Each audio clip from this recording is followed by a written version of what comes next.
गृह मंत्रालय ने नागरिक सुरक्षा के लिए देश के सभी राज्यों और केंद्र शासित प्रदेशों को 7 मई यानी कि कल मॉक ड्रिल कराने को कहा है ताकि किसी आपात स्थिति में लोगों की सुरक्षा सुनिश्चित की जा सके। गृह मंत्रालय ने देश के सभी राज्यों को मॉक ड्रिल करने का निर्देश जारी किया है। इसके तहत 244 जिलों को चिन्हित किया गया है, जिसमें कुछ गांव भी शामिल हैं। इसका मकसद सिविल डिफेंस की तैयारी की जांच करना और बेहतर बनाना है। इस अभ्यास में जिला अधिकारी, civil defence warden, home guard, NCC, NSS और एनवाईकेएस कॉलेज और स्कूल के छात्र हिस्सा लेंगे। इससे पहले 1971 में यानी कि 54 साल पहले मॉक ड्रिल किया गया था। दिल्ली में पीएम आवास पर राष्ट्रीय सुरक्षा सलाहकार अजीत डोभाल और पीएम मोदी की बैठक हुई। इन दोनों की बैठक करीब 40 मिनट तक चली। कल की मॉक ड्रिल को लेकर केंद्रीय गृह मंत्रालय की बड़ी बैठक हुई, जिसमें वहां की तैयारियों का जायजा लिया गया।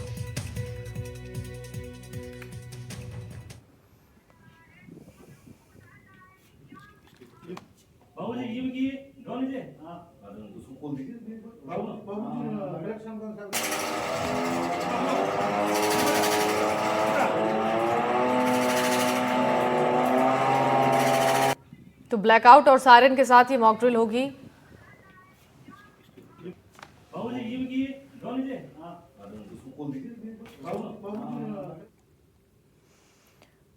कश्मीर के पहलगाम में हुए आतंकी हमले के बाद देश की तमाम सरहदों पर अलर्ट है। सीमाओं पर सीमा सुरक्षा बल तैनात है। तो वहीं राजस्थान के जैसलमेर सहित प्रदेश के 28 जिलों में केंद्रीय गृह मंत्रालय के निर्देश के बाद युद्ध के दौरान होने वाले हमलों से बचने के लिए 7 मई को मॉक ड्रिल होने जा रही है। इस बीच जैसलमेर में भी तैयारियां जोरों पर हैं। जिला प्रशासन के साथ स्कूल और हॉस्टल के साथ आमजन और सिविल डिफेंस भी अलर्ट पर है। शहर के निजी स्कूल और हॉस्टल में स्कूली बच्चों को सायरन बजते ही विपरीत हालातों में किस तरह से खुद की सुरक्षा करनी है, इसे लेकर ट्रेनिंग दी गई। हॉस्टल वार्डन जेठाराम ने बताया है कि ट्रेनिंग में बच्चों को बताया जा रहा है कि हमले जैसे हालातों में कैसे अलर्ट रहना है और खुद की रक्षा कैसे करनी है।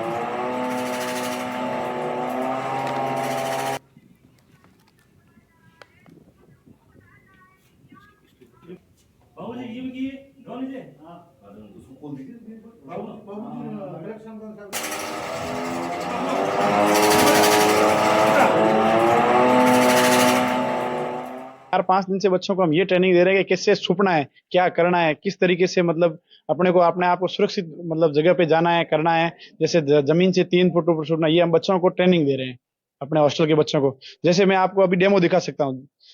Be alert. ये देखिए हमारा देखिए ये जो बच्चे हैं वो लगातार अलर्ट हो गए। जैसे ही इन्होंने बी अलर्ट कहा, ये बच्चे देखिए सर छुपाकर जो है वो नीचे आ गए। तमाम लाइट्स ऑफ कर दिया। अगर रात के वक्त में इस तरह की कोई घटना होती है तो किस तरह ब्लैकआउट में इन्हें जो है वो सर्वाइव करना है, ये तमाम चीजें ये लोग सीख रहे हैं और इसका इफेक्ट जो है वो यहाँ पर देखने को मिल रहा है। मैं मेरे सहयोगी को कहूंगा कि वो तस्वीरें दिखाएं किस तरह से इन्हें जो है वो अलर्ट किया जा रहा है, किस तरह इन्हें क्या कुछ कहा गया। जब आप अलर्ट कहते हैं तो ये क्या कुछ करते हैं? सर अलर्ट करने सबसे पहले तो ये रूम की लाइट ऑफ करते हैं। लाइट ऑफ करने के बाद में अपने बेड के नीचे छुप जाते हैं। 3 बेड के नीचे छुप के अपने कान पूरे बंद करके एकदम आंख बंद करके आराम से बेड के नीचे छुप जाते हैं। जब तक हम इनको वापस इंस्ट्रक्शन नहीं देते हैं कि मतलब आप खड़े हो जाओ या ये करो, तब तक ये वहां छुपे रहते हैं। देखिए बच्चों को जो है वो अलर्ट किया जा रहा है क्योंकि लगातार जिस तरह से पहलगाम में हुए आतंकी हमले के बाद तनाव की स्थितियां भारत पाक सरहदों पर बनी हुई है, तो जैसलमेर सहित राजस्थान के 28 जिलों में मॉक ड्रिल की जानी है। उसको लेकर अभी से ही बच्चों को भी प्रिपेयर किया जा रहा है। अगर इस तरह की आपातकाल स्थितियां बनती है तो वो खुद किस तरह सजग रहें, सुरक्षित रहें, ब्लैकआउट में किस तरह पूरे जो है एरिया की लाइट ऑफ कर और क्या कुछ इंस्ट्रक्शन फॉलो करना है, उसके लिए भी इनको तैयार किया जा रहा है। कहीं ना कहीं देश की तमाम सरहदों पर जिस तरह से अलर्ट जारी है, तो अब आमजन भी सुरक्षित रहने के लिए अपने डिफेंस के लिए जो है वो तैयारी कर रहा है। Shrikant, NDTV, Jaisalmer. Bharat Pak international border पर सटा जैसलमेर और यहाँ की सबसे लंबी सीमा 471 किलोमीटर। यहाँ पर अलर्ट है क्योंकि भारत और पाक के बीच पहलगाम हुए हमले के बाद कहीं ना कहीं तनाव की स्थितियां बनी हुई है। सरकार ने भी जो है वो कई कठोर निर्णय लिए हैं। साथ ही साथ केंद्रीय गृह मंत्रालय ने भी 7 मई को जो है वो राजस्थान के जैसलमेर सहित 28 जिलों में मॉक ड्रिल की तैयारियां शुरू कर दी। मैं आपको तस्वीरें दिखा दूं कि यहाँ किस तरह से जो है वो मॉक ड्रिल के जरिए, मेरे सहयोगी को कहूंगा कि वो आपको तस्वीरें दिखाएं और किस तरह से यहाँ के लोग जो है वो मॉक ड्रिल कर रहे हैं, किस तरह मॉक ड्रिल करते हैं और किस तरह ये अलर्ट कहते हैं। देखिए इनकी आवाज सुनिएगा। अलर्ट। देखिए आवाज आते ही तमाम जो बच्चे हैं वो फटाक से अलर्ट हो गए और लाइट्स ऑफ कर दी। कुछ बच्चे जो है वो यहाँ पर है, उन्होंने तैयारी की और सब लोगों को बता भी रहे हैं कि किस तरह से तैयारी की। उन बच्चों से भी बात करने की कोशिश करते हैं। मेरे सहयोगी को कहूंगा इन बच्चों के पास कैमरा को लेकर आए, हम इनसे बात करते हैं। क्या नाम है? कृष्णा कुमार सैनी है। कृष्ण, किस तरह से तैयारी की गई है मॉकड्रिल को लेकर? किस तरह का आतंकी हमले की जो है चेतावनी है, क्या कुछ जानते हैं इसके बारे में? हमें सर ने बताया 3-4 दिनों से बताया है कि जैसे ही किसी भी सायरन या बेल का साइन मिले हमें लाइट्स ऑफ करके किसी भी 3-4 फीट ऊंची जगह पर बेड पर जाके लेट जाना है जब तक हमें खतरा टल ना जाए। देखिए, खतरा अगर होता है तो खतरा टल ना जाने तक तमाम इंस्ट्रक्शन जो है वो फॉलो करने की बात करें। क्या नाम है आपका? धर्मपाल। किस तरह धर्मपाल तैयारी की गई है? हमारी तरह तैयारी की गई। हमें 3-4 दिनों से सर कह रहे हैं कि ये अभी हमला मतलब खराब है स्थिति, इसके हिसाब से तो जो भी मतलब जैसे कोई अटैक हुए जाए, हमें कोई सायरन मिले या कोई भी साइन मिले, उसके हिसाब से हमें फटाफट लाइट्स बंद करके छुप जाना है 3 फीट के ऊपर हाइट में। भारत पाक सीमा पर बनी तनाव की स्थिति के बीच अगर युद्ध जैसे हालात होते हैं तो उनसे निपटने के लिए तमाम जो हॉस्टल्स हैं वहां पर बच्चों को जो है वो मॉक ड्रिल कराई जा रही है कि अगर वैसी स्थिति होती तो किस तरह उन्हें बंकर तक पहुंचना है, हॉस्टल के रूम्स में किस तरह रहना है, तमाम चीजें जो है वो की जा रही है। किस तरह से बच्चों को अलर्ट करते हैं और वो कैसे बंकर में आते हैं, उसका एक मॉक ड्रिल बताइए। सर जैसे ही मतलब ये ऐसी स्थिति होती है, सायरन बजता है तो हम बी अलर्ट के तौर पर या जो हमारे बेल लगी हुई बेल बजा के बच्चों को बोलते हैं बी अलर्ट, तब बच्चे आते हैं बी अलर्ट। देखिए, ये बच्चे जो है वो बी अलर्ट कहते हुए बंकर की तरफ भागे और यहाँ से लगातार जो है वो रूम में जा रहे हैं। आप देखिए किस तरह ये जो है वो नीचे बने जो बंकर है रूम है उसमें लगातार पहुंच रहे हैं और बच्चे देखिए भागते हुए यहाँ पर जो है वो पहुंच गए और इस कमरे में देखिए एक लाइन से हो गए और अब इन्हें जो अगले इंस्ट्रक्शन मिलेंगे उस हिसाब से ये बच्चे जो है वो अगला एक्शन लेंगे। कुछ बच्चे हैं उनसे बात करते हैं, किस तरह बंकर में भाग कर पहुंचे, कब क्या सायरन मिलता है, कैसे आपको सूचना मिलती है? हमको कोई सायरन या अलार्म वगैरह बजता है या आवाज आती है अलर्ट, तो हम नीचे बंकर की ओर दौड़ के आते हैं और फिर हमको हमारे जो टीचर्स वगैरह इंस्ट्रक्शन देते हैं कि कहाँ पर आपको जाना है और कहाँ पर जाके आपको अब छुपना है। कोटा से खबर है। कोटा शहर में होने वाले ब्लैकआउट की मॉकड्रिल को लेकर जिला प्रशासन और सिविल डिफेंस की ओर से तैयारी पूरी कर ली गई है। कल 7 मई को शहर में ब्लैकआउट का मॉकड्रिल होने जा रहा है, जिसको लेकर शहर के सभी 11 जगहों पर लगाए गए हैं इमरजेंसी सायरन को आज बजाकर चेक किया गया है। केंद्रीय गृह मंत्रालय के निर्देश के बाद में राजस्थान के 28 शहरों में जो है मॉक ड्रिल की तैयारी की जा रही है। मॉक ड्रिल से पहले सायरन जो है उन सभी को चेक किया जा रहा है। कोटा और रावत भाटा को संवेदनशील माना गया है, इसलिए कोटा में जो तमाम सायरन लगे हुए हैं 11 स्थानों पर जो सायरन लगे हुए हैं उनको चेक किया जा रहा है। कल जो मॉक ड्रिल होगी उससे पहले सभी चीजों को दुरुस्त कर लिया जाए, इसको लेकर के विशेष निर्देश दिए गए हैं जिला कलेक्टर की ओर से, एडीएम सिटी की ओर से। तो जो टीमें हैं वो लगातार जो तमाम जगह हैं वहां पर जो सायरन लगे हुए हैं उनको चेक करने पहुंच रही है।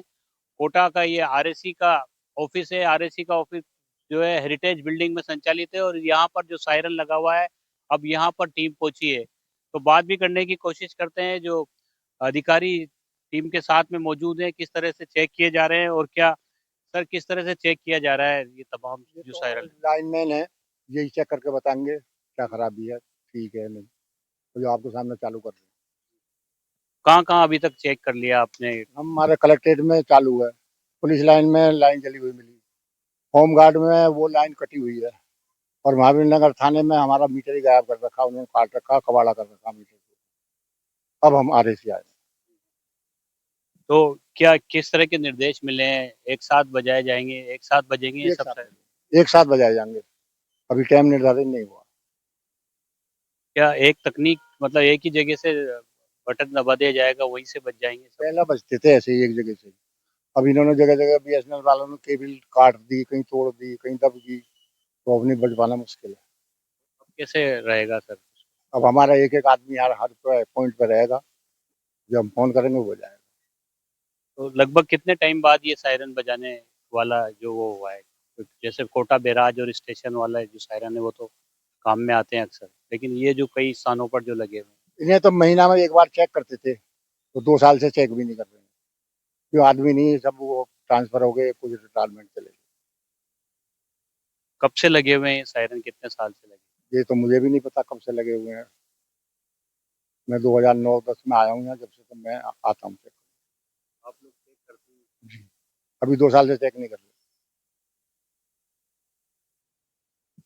तो जो सभी सायरन है उनको चेक किया जा रहा है। कई जगहों पर जो है खामियां भी नजर आ रही है, यानी यूं कहें कि सायरन जब काम में नहीं आए तो वो जो है उनकी केबल कट गई है या कोई और टेक्निकल प्रॉब्लम जो है वो देखी जा रही है। लेकिन जिस तरह का निर्देश मिला है उसके बाद से सिविल डिफेंस की टीम जो है वो लगातार तमाम जो है सायरन वाले जो इलाके हैं जहाँ जहाँ पर सायरन है वहाँ पर जो है मौजूद होकर के वहाँ पर पहुँच करके उस प्रक्रिया को देख रही है और उसको दुरुस्त किया जा रहा है सायरन को। जैसे ही निर्देश होगा कि किस समय पर जो है सायरन बजाना है, इससे पहले जब सायरन बजाए जाते थे तो इस तरह की व्यवस्था थी कि एक ही स्थान से जो है सभी 11 सायरन एक साथ बज जाया करते थे। लेकिन अब जो बता रहे हैं टेक्नीशियन जो बता रहे हैं उनका कहना है कि अब जो है सभी सायरन के जो पॉइंट्स हैं वहाँ पर जो है व्यक्ति मौजूद रहेंगे। जैसे ही उनको संकेत मिलेगा, जैसे ही उनको ऑर्डर मिलेगा, सायरन बजा दिया जाएगा। कोटा के में क्योंकि कोटा को संवेदनशील माना गया है, नज़दीक में रावत भाटा परमाणु बिजली घर है, ऐसे में जो है कोटा में पूरी तरह से टीमें मुस्तैद कर दी गई है। जिस भी तरह के निर्देश मुख्यालय से आएंगे या उच्च अधिकारियों से आएंगे, सरकार से आएंगे, उनकी पालना सख्ती के साथ हो, जिम्मेदारी के साथ हो, इसको लेकर लगातार उच्च अधिकारी बैठकें भी कर रहे हैं और विशेष निर्देश भी दे रहे हैं। कोटा से सहयोगी हेमंत जोशी के साथ शाकिर अली, एनडीटीवी। बाड़मेर से बड़ी खबर आपको बता दें, कल राजस्थान के कई जिलों में मॉकड्रिल होनी है। इससे पूर्व 1971 में भारत पाक युद्ध में इस तरह की स्थितियां उत्पन्न हुई थी। एनडीटीवी की टीम ने 1971 का युद्ध करीबी से देख चुके वरिष्ठ नागरिकों और आमजन से बातचीत की है, तो उन्होंने बताया है कि उस युद्ध में बाड़मेर में पाक विमानों ने बम गिराए थे। हालांकि इससे कोई हताहत नहीं हुआ था। तब जिला प्रशासन ने आमजन के लिए शहर में प्रत्येक घर के आगे बंकर बनवाए थे और सफेद घरों पर पीला रंग करवाने के साथ लोग खुद विवेक के साथ रात में आग नहीं जलाते और ज्यादातर समय बंकरों में बिताया करते थे। आम जन में राष्ट्र प्रेम की भावना इस कदर थी कि हर जगह जवानों के लिए निःशुल्क भोजन और पानी के स्टॉल लगाया करते थे। ये खास रिपोर्ट आप देखिए। जम्मू कश्मीर के पहलगाम में आतंकी हमले के बाद भारत पाकिस्तान के बीच तनाव की स्थिति बनी हुई है। इसी को लेकर सेना पुलिस सारे अलर्ट मोड पर है। इसी को लेकर आज देश के रक्षा सचिव ने एक बड़ी बैठक की है और इस बैठक में देश भर के 244 जिलों में कल मॉकड्रिल होनी है। ऐसे में इसी को लेकर हम लोग बाड़मेर के सीमावर्ती क्षेत्र के जो लोग हैं जिन्होंने 71 की लड़ाई देखी है उनसे बातचीत करेंगे कि तब किस तरह के हालात रहे थे और यहाँ के जिले वासियों ने किस तरह से सेना का साथ दिया था। सर, एक बार फिर लड़ाई के हालात बन रहे हैं, कल मॉकड्रिल होनी है, सेना अलर्ट मोड पर है, क्या कहना चाहेंगे? और आपने 71 की लड़ाई भी देखी है तो उस टाइम किस तरह के हालात रहे थे? 1971 की लड़ाई अपना आप एक अलग लड़ाई थी। आज का युग अलग है। उस समय ब्लैकआउट होना आम बात थी। सरकार पावर हाउस को, बिजली वर्ग को बंद कर देते थे। आज लोगों के घर में इन्वर्टर है या और कुछ यंत्र है जिससे बिजली को ब्लैकआउट नहीं कर सकते। किंतु उसमें स्वतः जन जागरण था कि इधर आने से भी लाइट बंद करता था और लोग अपने घर की चिमनी या लालटेनें वगैरह बंद करते थे। तो सुना है कि घरों के कलर तक चेंज कर दिए थे। हाँ, घरों को व्हाइट जो घर थे उनको पुतवा दिए गए थे क्योंकि उस समय ये पूरा शुक्ल पक्ष था और शुक्ल पक्ष के अंदर ये बाड़मेर के दोहरे भी चमकते थे और मकान भी चमकते थे। इसलिए मकानों को ब्लू रंग से, नेवी ब्लू कलर से या ग्रीन कलर पुतवा दिए गए थे। बार बार पाकिस्तान से आए हुए आतंकवादी हमले करते हैं, हमारे यहाँ लोगों को मारते हैं, तो क्या लगता है लड़ाई के हालात बने हुए, क्या मानते हैं लड़ाई होनी चाहिए? लड़ाई तो कोई नहीं चाहता है। यदि लड़ाई होती है तो हम सेना के जवानों के साथ कंधे से कंधा मिलाकर खड़े हैं। वैसे पाकिस्तान की औकात ही नहीं है। तीसरे दिन हम धूल चटा देंगे, कई बार पहले चटा चुके हैं उनको। भीख मंगा देश है, 80% तो भिखारी हो गया, 20% बचा है वो भी हो जाएगा। क्या कहना चाहेंगे? बार बार इस तरह की नापाक हरकतें पाकिस्तान करता है तो क्या लगता है युद्ध का माहौल? देखिए, लगातार जो है कश्मीर की तरफ जो है ये हमले, जो आतंकी हमले जो वो किए जा रहे हैं, लेकिन उसको लेकर अब जो सेना और जिला प्रशासन जो है वो पूरी तरह से अलर्ट हो चुकी है। और यदि इस हालात जो युद्ध के होते हैं तो ये पक्का है कि सिविलियंस जो है, हालांकि इससे पहले भी जो बुजुर्ग थे उन लोगों ने सहयोग किया था और अब यहाँ के जो युवा जवान जो है वो बिल्कुल सहयोग करने के लिए तैयार है। तनाव की स्थिति बनी हुई है, कल मॉकड्रिल है, बड़ी मॉकड्रिल ये साबित हो सकती है क्योंकि देश भर के 244 जिलों में एक साथ मॉकड्रिल होगी। तो किस तरह के हालात यहाँ सीमावर्ती क्षेत्र बाड़मेर है इसमें देखिए, सीमावर्ती, जैसे कि पूर्व के लोगों ने बताया, सीमावर्ती इलाके में जो लोगों की स्पिरिट है वो जवानों के साथ चलने की है। यहाँ के लोग बहादुर हैं और सेना के साथ कंधे से कंधा मिलाकर लड़ने के लिए भी यदि जरूरत पड़ती है तो सिविलियन कंधे से कंधा मिलाकर जवानों के साथ लड़ने के लिए तैयार मिलेंगे। अच्छा, 2 लड़ाई भारत पहले जीत चुका है, यदि अब तीसरी या चौथी लड़ाई होती है तो क्या रहेगा, क्या स्थिति रहेगी? देखिए, लड़ाई से कभी किसी का फायदा नहीं हुआ है, लेकिन अगर परिस्थितियां बनती हैं और लड़ाई होती है तो नुकसान तो होगा ही, दोनों जगह नुकसान होगा। अगर इस समस्या का समाधान लड़ाई ही है तो लड़ाई के लिए हम तैयार हैं। बिल्कुल, ये बाड़मेर के सीमावर्ती क्षेत्र के लोग थे। इनका साफ तौर से कहना है कि पाकिस्तान की बार बार की नापाक हरकतों से ये लोग परेशान हैं। अब देश की सेना को मोर्चा संभाल कर इस रोज की जो हमले हैं इनसे निजात पानी चाहिए और पाकिस्तान को सबक सिखाना चाहिए। साथ ही इन लोगों का कहना है कि यदि युद्ध की स्थिति बनती है तो यहाँ के लोग सेना के साथ कंधे से कंधा मिलाकर अग्रिम मोर्चे पर रहेंगे।